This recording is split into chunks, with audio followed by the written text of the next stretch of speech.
Ladies and gentlemen, fourth and fifth topic of our governance module of QIS. Today we're doing the last two topics, and it's going to be a series of questions. I'd reckon it's about 14, 15 questions that we'll be dealing with today. May I have the next slide?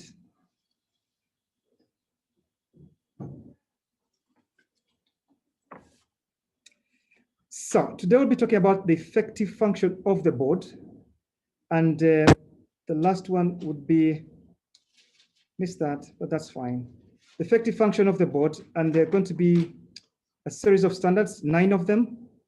The standards beginning with the standard number 16. Standard number 16,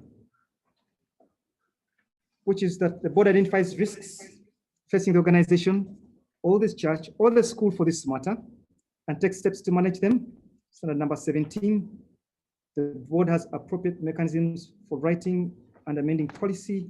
18, the board monitors and reviews all policies and procedures. 19, the members of the board have sufficient time to devote to the work of the board, and that each member of the board has clearly defined responsibilities and functions.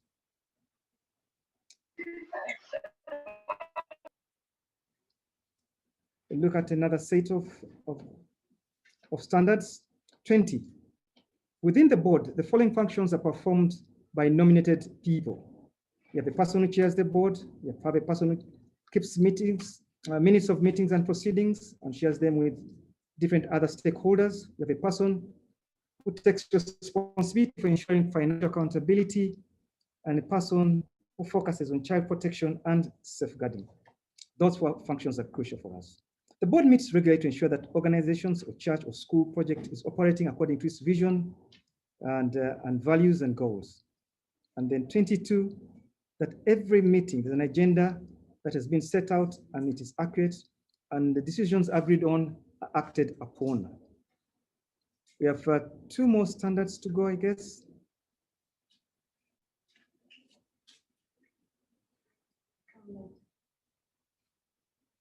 So we'll move on to what we'll be doing today. We'll be looking at each standard and looking at the evidence and consequently discussing the question. And this is where I'm going to ask all of us to engage with a question.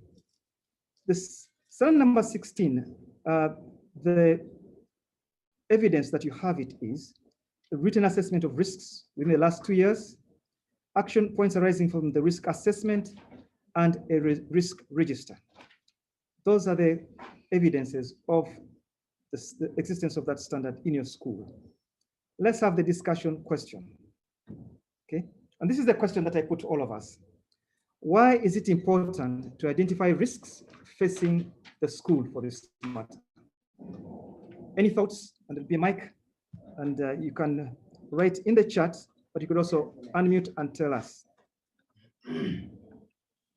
Why is it important?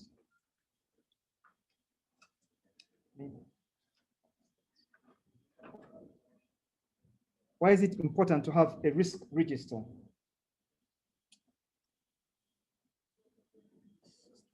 Anybody? Very fast.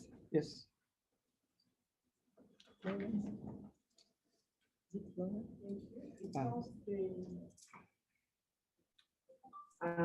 a risk register enables the board to plan better on how to handle the various risks that can happen in a school. So it gives you a better plan to budget, to look forward to which areas need to be given attention, if it is access into the school, how best can we limit people coming in and out. Eva. Now, that's helpful. You've given us an example as well. You told us why it is important, and you've given us an example. Allow me to move to the next standard. The board has appropriate mechanisms for writing and amending a policy. So the evidence is that you have a written policy and procedure, and for us as schools, we talk about a guide. We interview the board members to find out whether they know the policies of the board and they know how they amend them. The discussion question for this particular standard is, How does the board work to write and amend procedures and guidelines in a school? How does the board work to write and amend procedures and guidelines in a school, in organizations, policies and procedures? Any thoughts here? Or anybody on the chat?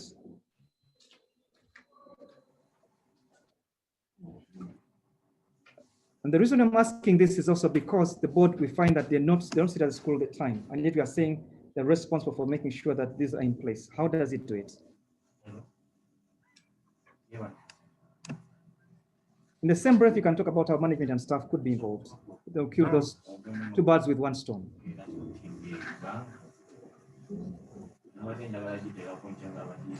Yes, Paul, I just wanted to contribute on that.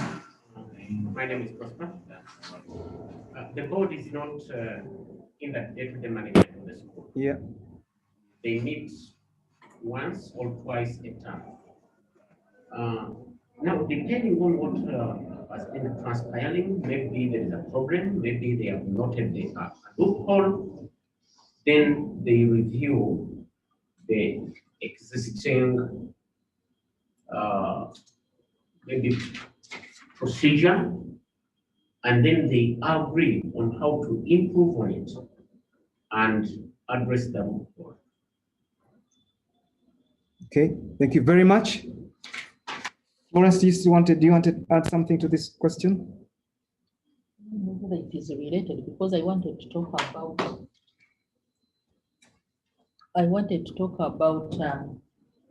the review, because when they review, then they are able to identify the gaps so that they can fill them up in the process of rearranging or amending for that matter. Okay, thank you very much. There's some information in the chat about risks that they help us to avoid surprises and reduce damage and reduce wastage. That's from Humphrey. From David St. Paul Chebando, he says to avoid firefighting means you solve challenges because they're not usually effective, and it shows that you're disorganized if things come and you don't do anything about them. They were referring to the risks and why it is important to keep a risk register. Let's move on to standard number 18. The board monitors and reviews all policies and procedures, guidelines and procedures. Why is it important for the board to review policies and procedures?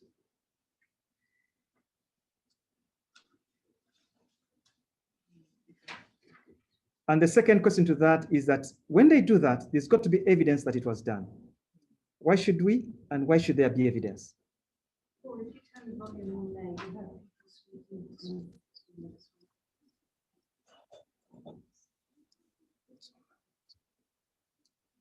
They hear some responses from elsewhere.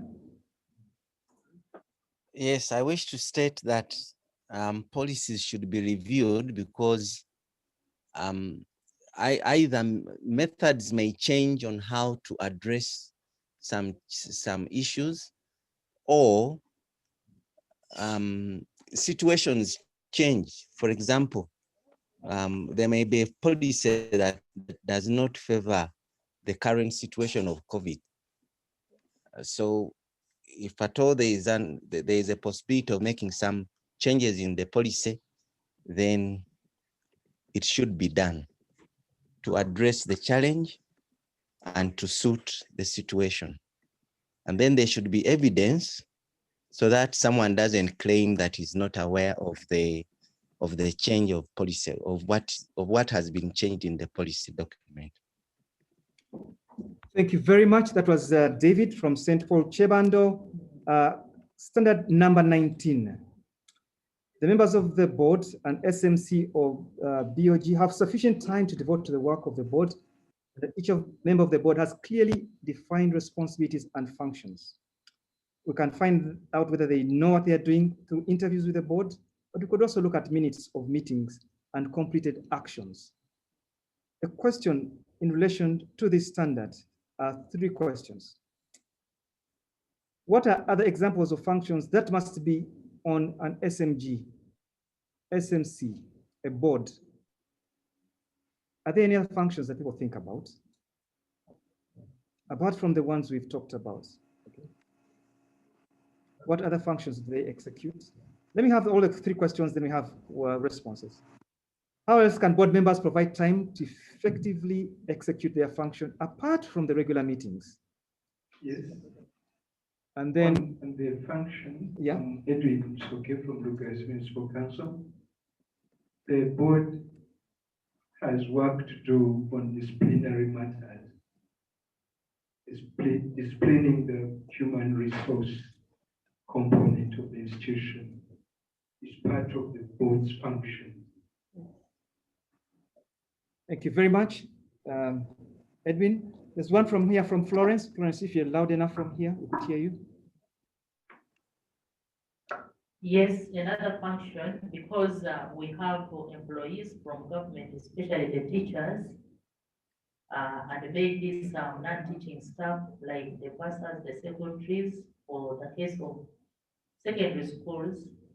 But in addition to that, there could be some gaps that need some employees like the cooks, the cleaners, and additional teachers who are not on the government payroll. This is a function of board or school management committee for their appointment to make sure that they are officially appointed, and maybe if they want to interview them, have appropriate staff to fill those gaps on a private basis. Thank you very much. Just one more from Prosper. Thank you very much. I'm Prosper from ICCA. The board also acts as the liaison between the school and the community. The board is the connecting link between the school and the community. If anything is happening in the community, the board can represent the school. The board is also in the community. They try to create a good image of the school in the community and also represent the interests of the school. Maybe there is a community meeting that is sitting, so the board does that. Okay, now our chat room, there's a response from Humphrey. He says the board needs to keep up to date with the changing environment and laws of the land, and also as a result of the new identified risks that need to be taken care of in the policy. For example, COVID would be one of them. Budget approval, monitoring the HR performance, but it could also follow up high-level child protection cases and issues. And that's why they became relevant. Maria, have they said it? Thank you very much, Maria. Monitoring the HR policy. Elizabeth. Elizabeth from Okono. The board can be engaged when it is reviewing the performance, and they can urge the administrators to purchase the required instructional materials in improvement the authority delivers. Thank you very much. We'll look at standard number 20. Okay, let's have one more response from this side. Please introduce yourself by name. My name is Mary. Yes. Oh, yes.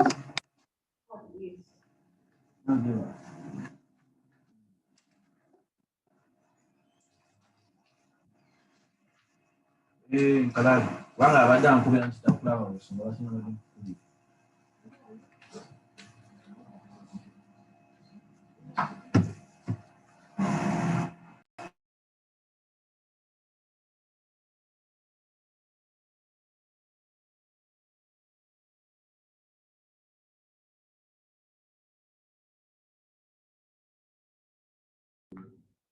To the Ministry of Education, and for that matter to the government, and thank responsible for the proper governance of the school, it is able to, to link effectively the school and the entire community to the government, because it can pick needs of the community as far as education is concerned in their area through the school that they represent, and then link to the government.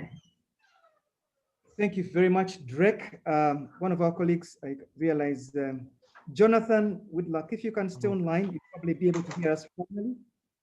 We're on standard number 20. The board has functions that have got to be performed in the standard, and we said there's somebody who chairs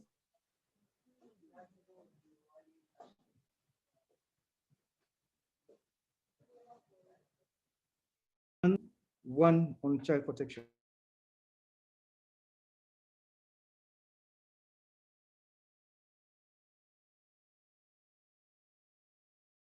And have minutes that show those people who have been nominated. We have a written statement of their roles and responsibilities for each of those functions. But you could also interview the board to find out that they understand roles that they have been asked to perform. If you give me the next slide and we discuss the questions that relate to this standard.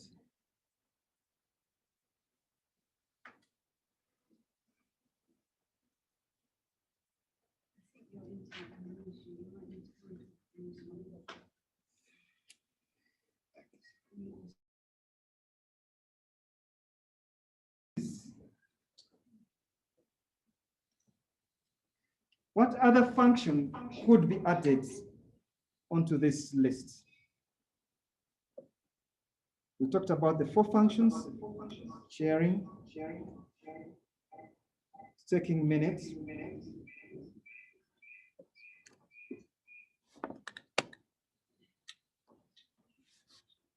It's muted. so sharing, taking minutes, financial accountability, and child protection. Any other functions that should be done by the board? Yes? Yes, Drake, again, the board is actually in charge of the teachers, of the staff, and students' welfare. And even the child protection comes under the students' welfare. So that is a very big responsibility that they are charged with, and which they have to perform.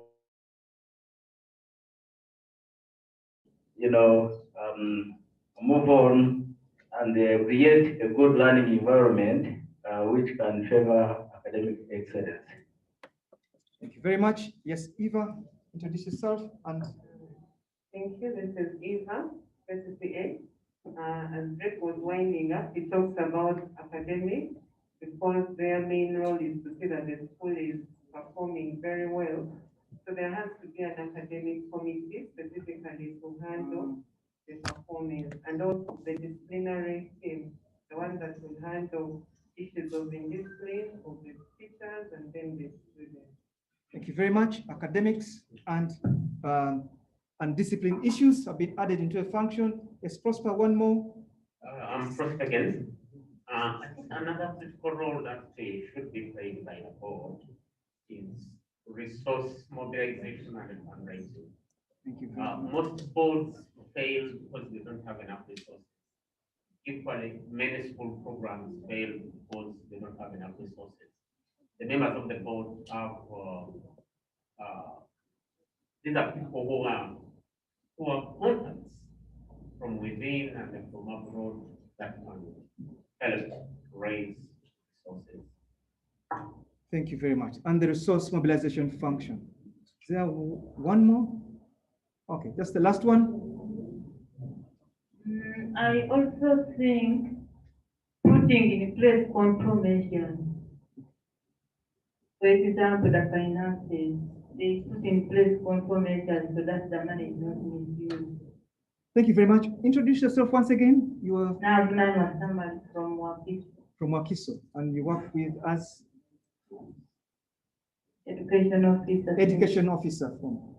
Okay, the last one. Yes, my name is Mary Young again. One critical role of the ICMC is also to monitor infrastructural development and maintenance in the school. Okay, I'll move to standard 21. I have 3 more to go, which is that the board meets regularly to ensure that the school is operating according to its vision, its values and goals, which we evidence through the schedule of meetings, the minutes of meetings they have. We could also talk to the board and find out whether they're meeting and following on their vision and mission. The discussion question in relation to this standard is, how does the board ensure that the school is pursuing the stipulated vision, the goals, and ensures that the values are adhered to? How does the board play out this function?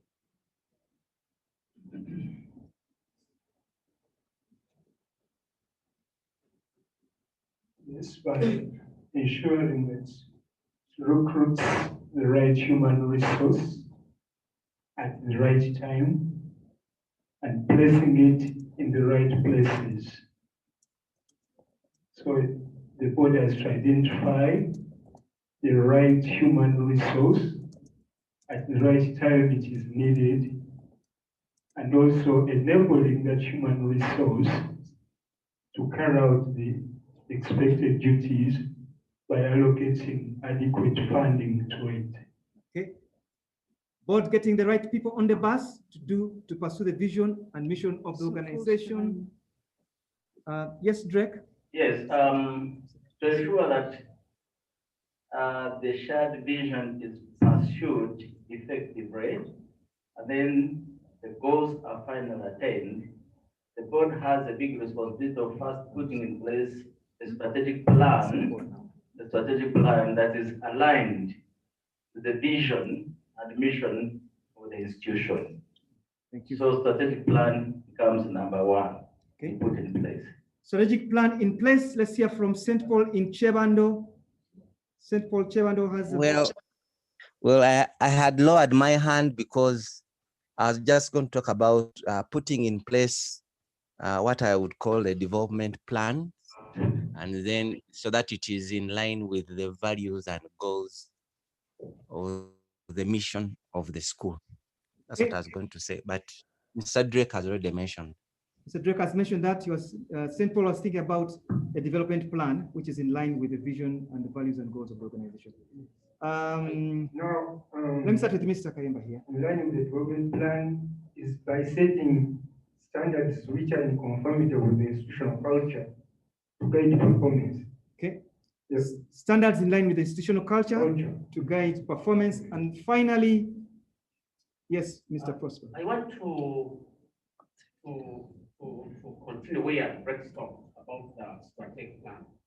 I think the board must set clear strategic objectives, monitor implementation, and evaluate achievement. Thank you very much, Prosper. There's one from Humphrey. He says, reports from the head teacher, feedback from parents, and interaction with learners. Vision casting regularly through PTAs, staff meetings, etc. would be one way in which the board ensures things happen. Standard number 22, for every meeting, an agenda is set and accurate minutes are produced of decisions and actions agreed. We have a schedule of meetings, minutes of meetings, talk to the board, and the discussion question then is, what in your view helps to make a board meeting good and effective? I have 3 minutes. I have 1 minute actually for this question. What in your view makes a good board meeting?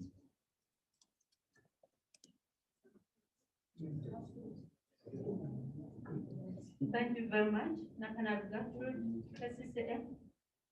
I think the board should have key points to follow up, so that when they align the key points, they are followed up, and when the meeting sits, they look at the key points. Okay, sounds like a rolling agenda, key points the board works with. That's what they need to have a good meeting. Yes, Edwin? Anything else? The membership should be available for the meeting. Members should be available for the meeting. Because you can have time for it and people don't turn up. Okay. Everyone in place, come for the meeting and we run the meeting. Good meeting. And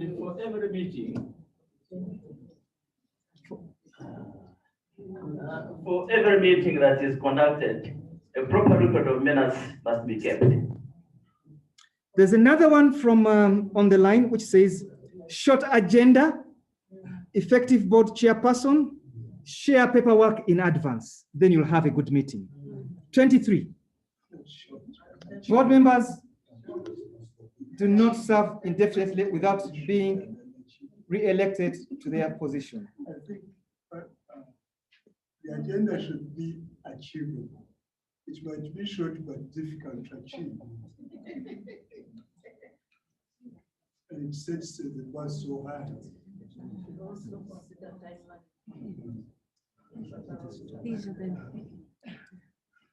Okay, 25. Allow me to move to 25. My time is done. 23. To 23. Board members do not serve indefinitely without being re-elected to their position. There's a written constitution that helps us to give guidance. There's a policy and there are minutes of meeting recording election results because we are changing leaders. The question is, how does it help to keep reviewing the board membership of a school, changing the SMC or the board of governors? What is the advantage of doing that? Quick one, quick one. Yes, Drake is there. Thank you very much. I'll take 2 on this one because my time is done. Drake and Nakabugu. Yes. It is important to renew members, the fact that we need new ideas in place and also new plans so that our school can proceed and excel. Okay. Thank you very much. And Drake? Actually, it's the same point I was bringing new ideas on board so that you break the monotony. And you know, when somebody overstays, it begins to look at, may fail to come up with new ideas.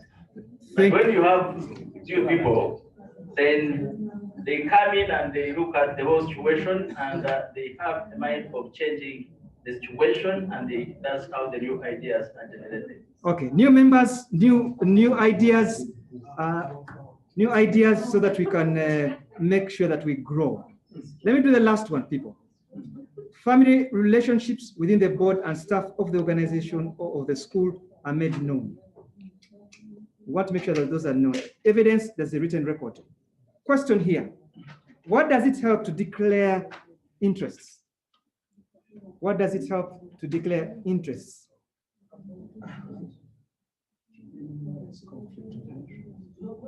To avoid conflict of interest, somebody has said? And to limit temptations in relation to resource utilization, because they've been misused, they were not given. Okay. To ensure that? Temptations in misusing the organizational resources. Avoid temptations in using organizational resources. And finally, to adhere to the ethical code of conduct. To adhere to the ethical code of conduct. I have a few more thoughts on online here. Somebody has said, Becca Martin from the UK has said, transparency is important here. You remember we say it's also documented. You declare, but also document for purposes of transparency. And finally, to adhere to the standards. To adhere. And follow procedures laid out by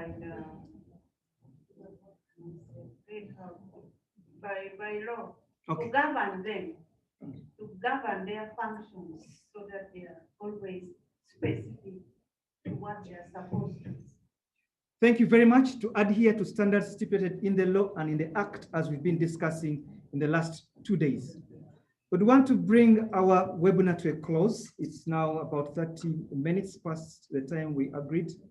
And thank you very much for being part of this and looking forward to many more experiences of learning together. Bye for now.